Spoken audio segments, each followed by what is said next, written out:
नमस्कार दोस्तों, बहुत बहुत स्वागत है आप सबका आपके अपने यूट्यूब चैनल नर्सिंग पाठशाला में, जहां अपन डिस्कस कर रहे थे सीएचओ के रिगार्डिंग कुछ इम्पोर्टेंट क्वेश्चनरीज। तो उसी के अकॉर्डिंग अपन अपने सिलेबस को आगे एक्सटेंड करते हुए आज प्रोग्राम से रिलेटेड कुछ क्वेश्चन लेके आए हैं, जैसे कि आरबीएस के प्रोग्राम है, एनएचएम है, आरसीएच है। तो जो क्लास है वो आपके लिए बहुत ही इम्पोर्टेंट होने वाली है। तो आज की क्लास को शुरू से लेकर एंड तक आप ज़रूर देखिएगा। साथ ही अगर आप हमारे चैनल पे नए हो तो चैनल को सब्सक्राइब भी कर लीजिएगा, क्योंकि अपन सीएचओ के रिगार्डिंग जितना भी सिलेबस है पूरा कवर यहाँ पे आपको करवाएंगे इस प्लेटफॉर्म के थ्रू। तो बिना देरी के अपन अपनी क्लास शुरू कर रहे हैं। यहाँ पे क्लास का जो फर्स्ट क्वेश्चन है वो कुछ इस प्रकार से है। क्या है? आरबीएस के इंडिकेट, आरबीएस के है वो क्या इंडिकेट करता है, यानी कि यहाँ पे अपने को आरबीएस की फुल फॉर्म पूछी गई है। व्हाट इज द आरबीएस के? तो ऑप्शन क्या है? ऑप्शन ए राजस्थान बाल सुरक्षा कार्यक्रम, ऑप्शन बी इज राष्ट्रीय बाल साथिया कार्यक्रम, ऑप्शन सी इज राष्ट्रीय बाल स्वास्थ्य कार्यक्रम। यहाँ पे एस मिस हो गया है, स्वास्थ्य है ये। ओके, नेक्स्ट इज द राष्ट्रीय बाल सुरक्षा कार्यक्रम। तो जो आरबीएस के है उसकी फुल फॉर्म की अपन बात करते हैं वो होता है राष्ट्रीय बाल स्वास्थ्य कार्यक्रम, यानी ऑप्शन सी जो होगा यहाँ पे करेक्ट होगा। अब अपन थोड़ा सा बात कर लेते हैं आरबीएस के प्रोग्राम के बारे में, ठीक है।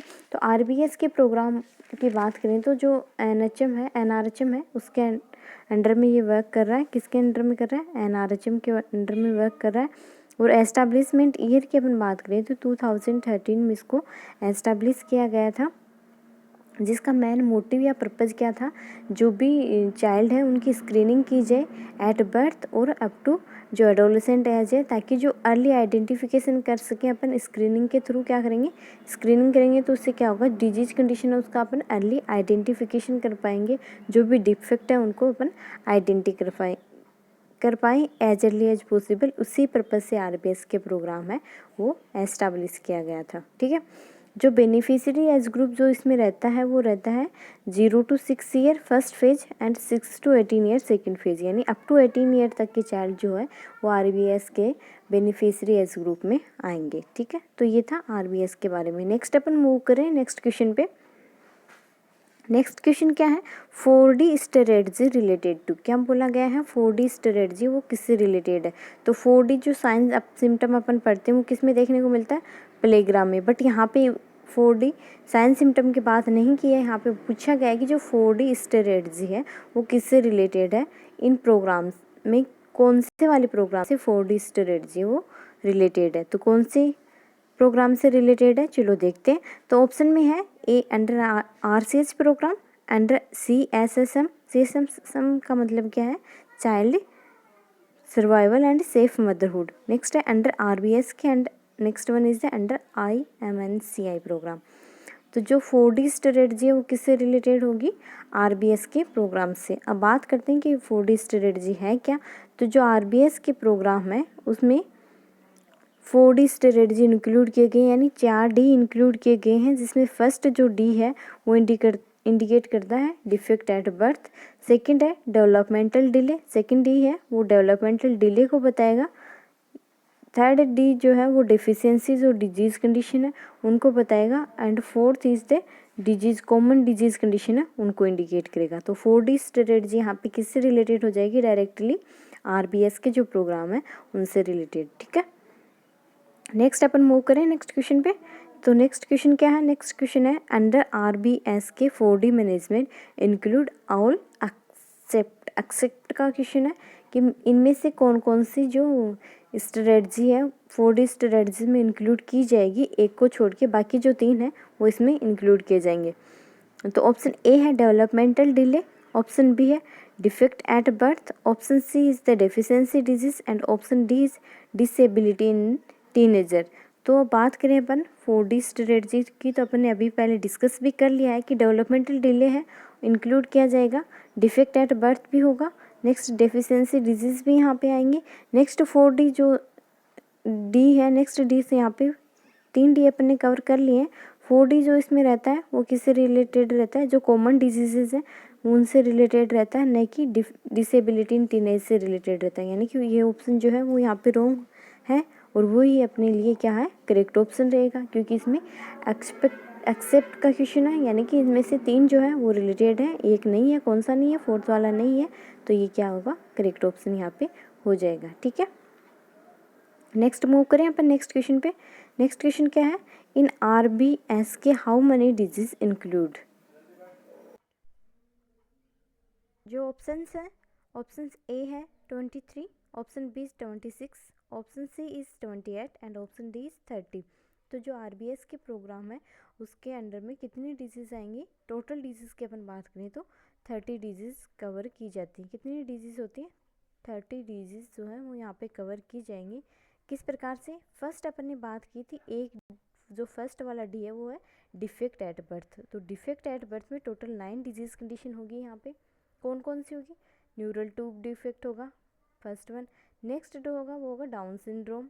ठीक है, नेक्स्ट होगा वो होगा क्लेफ्ट लिप या फिर क्लेफ्ट पैलेट। ठीक है, नेक्स्ट जो रहेगा वो होगा क्लब फुट जो रहेगा। नेक्स्ट जो डिजीज़ रहेगी वो रहेगी जो हिप डिस्प्लेसमेंट है वो वाली। नेक्स्ट है congenital cataract. Next one is the congenital deafness. Next one is the congenital heart disease, CSD, congenital heart disease. Next one है वो है रिट्रोलेंटल हाइपोप्लेसिया, जो कि आइज की डिजीज़ होती है। तो यहाँ पे टोटल 9 डिजीज़ कंडीशन है वो डिफेक्ट एट बर्थ में आएंगे। नेक्स्ट जो डी जो इसमें इंक्लूड किया जाता है वो किसको इंडिकेट करता है? नेक्स्ट वाला डी जो है वो इंडिकेट करेगा यहाँ पे डिफेक्ट एट बर्थ की अपन ने बात की। नेक्स्ट डिजीज़ एट चाइल्डहुड के टाइम पे कौन कौन सी डिजीज़ कंडीशन होंगी वो सेकेंड डी डिनोट करेगा। तो सेकेंड डी जो डिजीज़ ऑफ चाइल्डहुड है उसमें टोटल 6 डिजीज़ होंगी। कौन कौन सी होगी वो भी अपन बता लेते हैं यहाँ पे। फर्स्ट जो स्किन डिजीज़ रहेगी, सेकंड ओटाइटिस मीडिया रहेगा, थर्ड वन जो रहेगा वो है rheumatic heart disease, fourth is the reactive airway disease, fifth one is the dental condition and six is the conversion disorder. कौन कौन सी है? स्किन डिजीज़ आएंगी इसमें। ठीक है, नेक्स्ट जो है ओटाइटिस मीडिया आएगा, नेक्स्ट RSD यानी रोमेटिक हार्ट डिजीज़, नेक्स्ट है एयरवे डिजीजेज, नेक्स्ट है डेंटल कंडीशन, नेक्स्ट है कन्वर्जन डिसऑर्डर यानी कि जो सीजर की टाइप की जो डिजीज़ आएंगी वो किस में आएंगी? डिजीज़ ऑफ चाइल्डहुड में आएंगे। दो डी की अपन ने बात कर ली है यहाँ पे। तीसरे वाले डी को अपन बात करें तो वो है डेफिशिएंसी डिजीज़, और उसमें भी टोटल कितनी डिजीज़ इंक्लूड की जाएंगी? 5। और डेफिशिएंसी डिजीज़ कौन कौन सी होंगी यहाँ पे? फर्स्ट वन जो है वो एनीमिया रहेगा, सेकंड है vitamin A deficiency, third one जो रहेगा वो है vitamin D deficiency, fourth one जो है माल न्यूट्रिशन, फिफ्थ वन है गोइटर। तो टोटल 5 डिजीज़ कंडीशन कहाँ आएंगी इसमें? डेफिशिएंसी डिजीज़ में। तो फर्स्ट वन जो डिफेक्ट एट बर्थ उसमें 9 थी, नेक्स्ट जो डिजीज़ ऑफ चाइल्डहुड में 6 है, फिर डेफिशिएंसी डिजीज़ कितनी है अपने पास? 5, और लास्ट जो डी बचा हुआ डेवलपमेंटल डिले, वहाँ पे है टोटल 10 डिसेबिलिटीज़। ठीक है, तो टोटल अपने पास में यहाँ पे 9, 6, 5 और 10 टोटल कितनी होगी? 30। तो अप्रोक्सीमेटली 30 जो डिजीज़ कंडीशन है वो RBS के प्रोग्राम में इंक्लूड की जाएगी। तो ऑप्शन के अकॉर्डिंग अपना ऑप्शन डी जो होगा वो यहाँ पे करेक्ट हो जाएगा। ठीक है, उम्मीद कर रही हूँ कि आपको समझ आ रहा है। अगर आपको कोई डाउट है तो आप हमें कमेंट बॉक्स में कमेंट कर सकते हो। नेक्स्ट अपन मूव कर रहे हैं अपने नेक्स्ट क्वेश्चन पे, जिसमें एलोबरेटली लिखा गया है राष्ट्रीय बाल स्वास्थ्य कार्यक्रम के बारे में कि ये क्या है। तो ये क्या है? A new initiative aiming at early identification early intervention for children from birth to 18 year to cover the 4D। क्या बोला गया है इसमें कि जो अर्ली आइडेंटिफिकेशन किया जाएगा स्क्रीनिंग प्रोग्राम के थ्रू, और अर्ली जो बर्थ डिफेक्ट है उनको आइडेंटिफाई करके अर्ली उनको इंटरवेंशन दिया जाएगा ताकि कोई फर्दर कॉम्प्लिकेशन यहाँ पे अराइज नहीं हो। Beneficiary age group birth to 18 year होता है, जिसको अपन ने 2 फेज़ में डिवाइड किया था। 0 to 6 ईयर एक फेज़ थी और 6 to 18 ईयर सेकेंड फेज़ थी। किसके थ्रू कराएंगे? 4D के थ्रू करा। 4D क्या है? डिफेक्ट एट बर्थ, जिसमें अपन ने बात की टोटल 9 डिजीज़ होती हैं। Developmental delay including the disability, जहाँ पे कितनी डिजीज़ देखने को मिलती है? टोटल 10 डिजीज़ होती है। डेफिशिएंसी डिजीज़ अपने पास में 5 होती हैं, और जो कॉमन डिजीज़ होती हैं वो 6 होती हैं। टोटल 30 डिजीज़ जो है वो यहाँ पे कवर की जाती है। अब बात करते हैं कि स्क्रीनिंग का टाइमिंग क्या रहता है। तो सबसे पहले जो स्क्रीनिंग की जाती है वो एट बर्थ की जाती है, और जो पर्सनल होता है वो कौन सा है? मेडिकल ऑफिसर, और वो जो स्टाफ नर्स है उनके थ्रू की जाएगी। और जो प्लेस जो होगा, साइट या फिर प्लेस होगा, वो कहाँ होगा? डिलीवरी साइट पे, जहाँ पे डिलीवरी कंडक्ट की जा रही है जिस इंस्टीट्यूट में, चाहे वो सब सेंटर हो चाहे वो PSC हो, वहाँ पे क्या होगा? फर्स्ट टाइम पे स्क्रीनिंग होगा। सेकंड स्क्रीनिंग कब होगा? 48 आवर टू 6 वीक में होगा, जो कि क्या होगा? होम बेसिस पे होगा। जो होम केयर है उसके अकॉर्डिंग होगा। डोर टू डोर जो कलेक्शन होता है उसके अकॉर्डिंग जो आशा सहयोगिनी है उसके थ्रू ये कंडक्ट किया जाएगा। थर्ड जो होगा वो 6 वीक टू 6 ईयर में कलेक्ट किया जाएगा, जो कि मोबाइल ब्लॉक लेवल टीम जो है वो यहाँ पे कंडक्ट करवाएगी। नेक्स्ट है 6 टू 18 ईयर, वो भी किसके थ्रू किया जाएगा? जो मोबाइल ब्लॉक लेवल की जो टीम है उसके थ्रू कंडक्ट किया जाएगा। कंडक्ट कहाँ किया जाएगा? स्कूल में, क्योंकि 6 ईयर को अपन क्या बोलते हैं? 6 ईयर के बाद की जो एज है वो स्कूल एज में आती है, और वहाँ पे जो साइट कौन से रहेगी? वो स्कूल जो रहेगी वो वहाँ पे प्लेस या फिर साइट रहेगी स्क्रीनिंग करने के लिए। ठीक है, तो ये RBS प्रोग्राम के अकॉर्डिंग हो गया। नेक्स्ट यहाँ पे एक टर्म आई थी मोबाइल टीम के बारे में, तो उसी से रिलेटेड क्वेश्चन इंक्लूड किया गया है। क्या है? मोबाइल टीम इन RBS के इंक्लूड। तो ऑप्शन क्या है? Option A 2 medical officer, 1 staff nurse and 1 pharmacist. Next है 1 medical officer, 2 staff nurse, 1 pharmacist. Option C जो है 2 मेडिकल ऑफिसर और 2 स्टाफ नर्स है। ऑप्शन डी जो है 1 medical officer and 2 staff nurse. तो जो मोबाइल टीम होती है RBS के प्रोग्राम में जो स्क्रीनिंग करती है उसमें कौन कौन इंक्लूड किए गए हैं? वहाँ पे टोटल 4 मेंबर इंक्लूड किए गए हैं, जहाँ पे 2 मेडिकल ऑफिसर होंगे। इनमें भी स्पेशली कंसिडरेशन ये रखना है कि 1 male and 1 female. Okay, 1 male होना चाहिए, 1 फीमेल होना चाहिए मेडिकल ऑफिसर जो होगा वो। नेक्स्ट है 1 स्टाफ नर्स चाहिए और 1 फार्मासिस्ट चाहिए। तो टोटल 4 जो होंगे वो RBS के मोबाइल टीम के हेल्थ मेंबर होंगे, हेल्थ केयर प्रोवाइडर होंगे, जिनमें 2 मेडिकल ऑफिसर होंगे, जिनमें 1 मेल होना चाहिए, 1 फीमेल होना चाहिए, साथ ही 1 स्टाफ नर्स और 1 फार्मासिस्ट। टोटल 4 मेंबर यहाँ पे होने चाहिए, और यहाँ पे ऑप्शन जो ए है वो करेक्ट हो जाएगा। समझ आया? अगर आपको डाउट है तो आप कुछ कमेंट बॉक्स में कमेंट कर सकते हो। नेक्स्ट क्या है? IMNCI stand for. Next question में पूछा गया है कि IMNCI स्टैंड फॉर, यानी IMNCI की फुल फॉर्म अपने को पूछी गई है। तो अपन बिना टाइम वेस्ट के बात करते हैं कि IMNCI क्या होता है? Integrated management of the neonate and childhood illness. तो यहाँ पे ऑप्शन सी जो होगा वो करेक्ट होगा। बाकी जो ऑप्शन यहाँ पे इंटरनेशनल है तो इंटरनेशनल यहाँ नहीं रहता है। साथ में जो integrated management of the newborn and childhood illness, जो न्यूबॉर्न की इलनेस नहीं है या न्यूनेटल जो डिजीज़ कंडीशन है उनको इंक्लूड किया गया है। नेक्स्ट है इंटरनेशनल, यहाँ पे भी इंटरनेशनल है तो इंटरनेशनल है कि इंटीग्रेटेड होता है। तो क्या होता है IMNCI? Integrated management of the neonate and childhood illness जो है वो इसमें इंक्लूड किया गया है। तो ऑप्शन सी जो होगा वो यहाँ पे करेक्ट होगा। ओके, नेक्स्ट क्वेश्चन क्या है? इन IMNCI A referral case colour code is. क्या IMNCI में जो रेफरल केस है उसके लिए कलर कोड क्या होता है? तो अपन टोटल कलर कोड की यहाँ पे बात करने वाले हैं। तो जो IMNCI है वहाँ पे टोटल 3 कलर कोड होते हैं। फर्स्ट जो कलर कोड होता है वो होता है ग्रीन कलर कोड, जिसमें क्या है? होम बेस्ड केयर दी जाती है, होम बेस्ड केयर दी जाती है, ग्रीन कलर कोड उसके लिए होता है। ठीक है, नेक्स्ट जो कलर कोड रहेगा वो रहेगा yellow one. Colour code yellow जो है वो इंडिकेट करता है कि वहाँ पे केयर की रिक्वायरमेंट है और OPD केयर वहाँ पे दी जाती है, जो चाइल्ड है उसको आउट पेशेंट केयर वहाँ पे दी जाएगी। नेक्स्ट जो कलर रहेगा वो रहेगा pink colour. Third one pink colour है जो कि डिनोट करता है रेफरल को, जहाँ पे IPD की रिक्वायरमेंट होगी। इन पेशेंट है उनको जो हॉस्पिटल में एडमिट करने की वहाँ पे रिक्वायर होगी, और कलर जो रहेगा उसके लिए पिंक रहेगा। तो टोटल अपने पास में कितने कलर?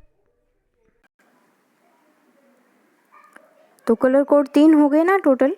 फर्स्ट जो रहेगा ग्रीन रहेगा जो कि होम बेस्ड केयर है, येलो जो है वो OPD केयर के लिए है, और थर्ड जो है वो रेफरल केयर के लिए पिंक कलर का होता है, जहाँ पे अर्जेंट केयर देनी होती है चाइल्ड को, जहाँ चाइल्ड सीवियरली क्या होगा किसी भी डिफेक्ट या फिर डिजीज़ कंडीशन से सफ़र कर रहा होता है। ठीक है, तो ये था कलर कोडिंग IMNCI में। ठीक है, नेक्स्ट क्या है? Under 5 clinical centre invert triangular indicate to. क्या पूछा गया है? जो अंडर 5 क्लिनिक है, क्या अंडर 5 क्लिनिक एक स्ट्रेटजी बनाई गई है जिसमें क्या है? कुछ इस प्रकार से एक ट्रायंगुलर बनता है। ट्रायंगुलर के अंदर इन्वर्ट एक ट्रायंगुलर आपको देखने को मिलेगा। ये है अंडर 5 का एक सिंबल या फिर कंडीशन, ठीक है। तो अंडर 5 क्लिनिकल का ये एक सिंबल है जिसमें एक ट्रायंगुलर होता है जो कि सीधा होता है, और सीधे ट्रायंगुलर के अंदर एक जो इन्वर्ट ट्रायंगुलर आपको देखने को मिलेगा। यहाँ पे कंपोनेंट जो रहते हैं, क्वेश्चन में ये पूछा गया है कि जो इन्वर्ट ट्रायंगुलर है वहाँ पे क्या इंक्लूड किया जाता है, तो वहाँ पे इंक्लूड किया जाता है फैमिली प्लानिंग। क्या किया जाता है, फैमिली प्लानिंग जो आता है वो इन्वर्ट ट्रायंगुलर है, यानी कि जो उल्टा त्रिभुज यहाँ पे बन रहा है उसमें क्या आएगा, फैमिली प्लानिंग। बाकी जो रहेगा यहाँ पे कौन सा आएगा, बाकी कहीं पे भी कोई भी आप डिनोट कर सकते हो, बट जो सेंटर वाला है और इन्वर्ट है वहाँ पे फैमिली प्लानिंग आएगा। यहाँ पे मोस्टली होता है केयर इन इलनेस, केयर इन इलनेस। नेक्स्ट जो है वो प्रिवेंटिव केयर आता है, और नेक्स्ट है ग्रोथ मॉनिटरिंग।